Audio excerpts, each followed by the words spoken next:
Hello, my name is Dr. Yaya Sissoko. Today we're going to talk about Chapter 17, Oligopoly, market with only few sellers.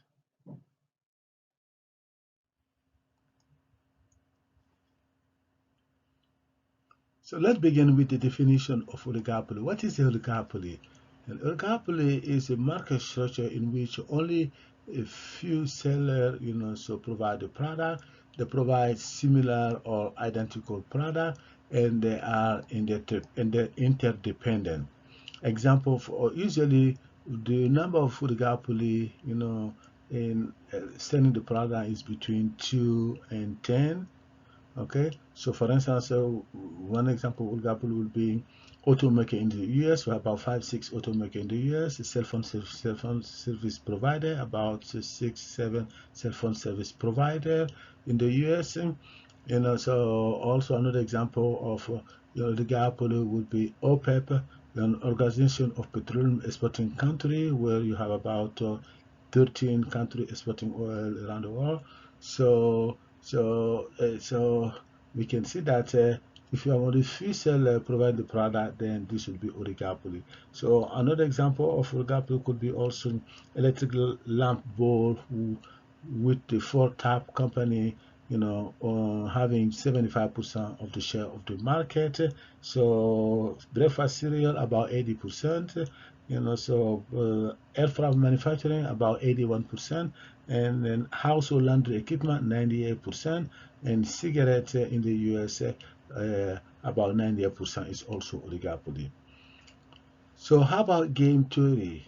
So game theory is the study of how people behave in the strategic situation. So they choose among alternative course of action. They must also consider other, might respond. Do not consider also consider how other respond to the action he take.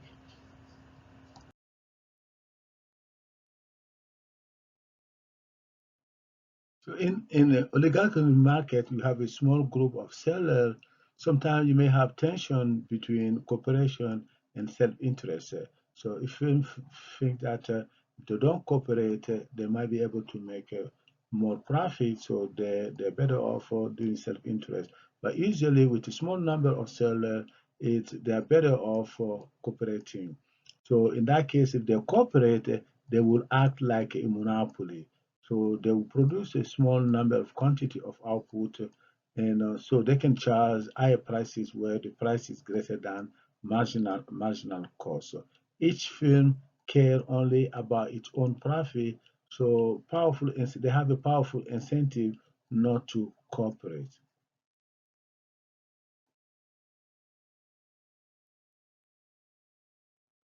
A special case of oligopoly is a duopoly. What is a duopoly? Duopoly is a market structure where you have only two members, you have only two sellers, so they have to decide what quantity to sell. The price is determined on the market by the demand curve. So example of duopoly would be, what is supply in the small town where you have only two company, gas company in the small town where you have only two gas company, electricity company where you have only two electricity company. Table one summarize the demand schedule for water. So the first column is the quantity of water measured per gallon. The second column is the price of water measured in dollar per gallon. So the third column is the total revenue and total profit measured also in dollar. Well, for instance, if the company provide 30 gallon per water, so at $90 per gallon, so 90 times 30 is equal to $2,700, which is the total revenue and the total profit. So if the company provide 80 gallon so of water, so the price per gallon is $40, 40 times 80, $3,200 would be the total revenue and the total profit. Yeah. So we can see that as the quantity of water produced in the town increases, the price per gallon also decreases. The revenue increases all the way up to 6 gallon, and then so the revenue increases all the way up to 6 gallon. After that, the revenue will start to decrease. Total revenue and total profit will start to decrease after production of more than 6 gallons.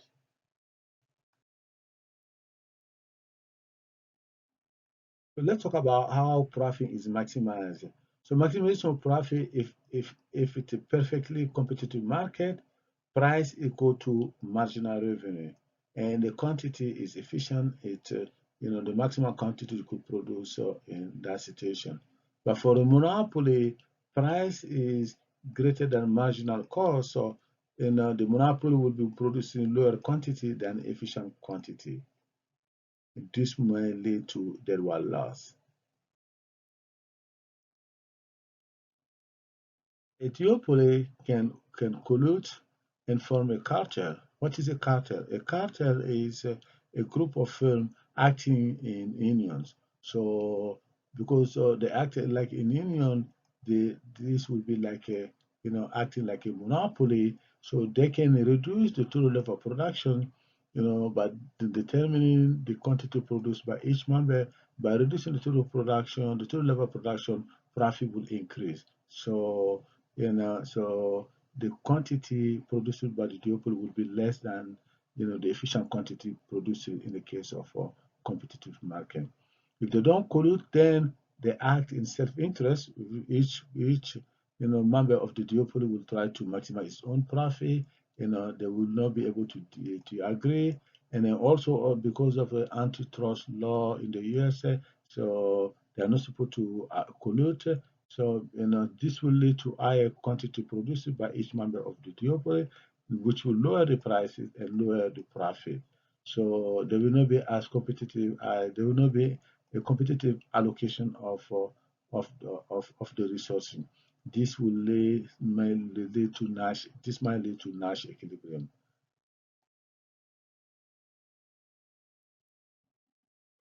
So what is collusion? Collusion is defined as an agreement among firms in the market. So they will agree to determine what quantity to produce it and what price to charge, so in the market. On the other hand, cartel is a group of firms acting in unison. So example of cartel would be OPEP, Organization of Exporting Petroleum, Organization of a country exporting petroleum, which is so a cartel. So what is Nash equilibrium? Nash equilibrium is a situation in which economic actors interacting with one another. Each choose the best strategy given the strategy that all the other actors have chosen.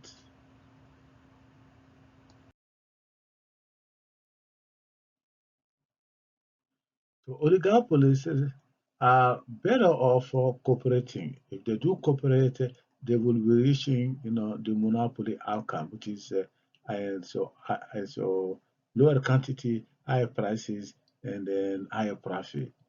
However, if they pursue their own, self-interest, they do not end up reaching the monopoly outcome.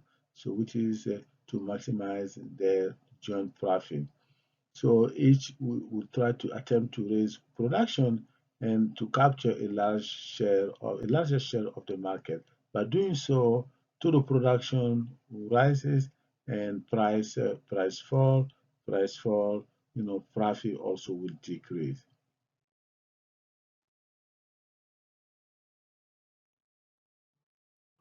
Let me ask you the following question. How do you compare oligopoly to perfect competition and oligopoly to monopoly? So when a firm in an oligopoly individually choose production to maximize profit, whenever they want to maximize profit, so they will produce the quantity of output which is greater than the level of output produced by monopoly, but they will produce a quantity of output which is less than the level of produced by a competitive firm. So how about the price? So they will charge a price which is less than the price of the monopoly. They will charge a price which is greater than the competitive film price, which is the marginal cost.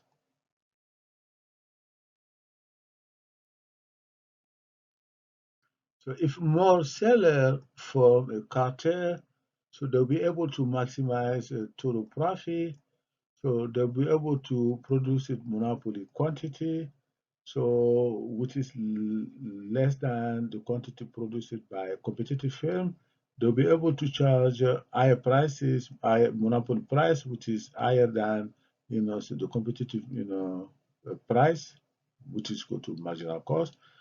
However, it's difficult to enforce agreement whenever the size of the group increases. If you have more and more firm, so entering the cartel, it will be difficult for them to agree, in that sense.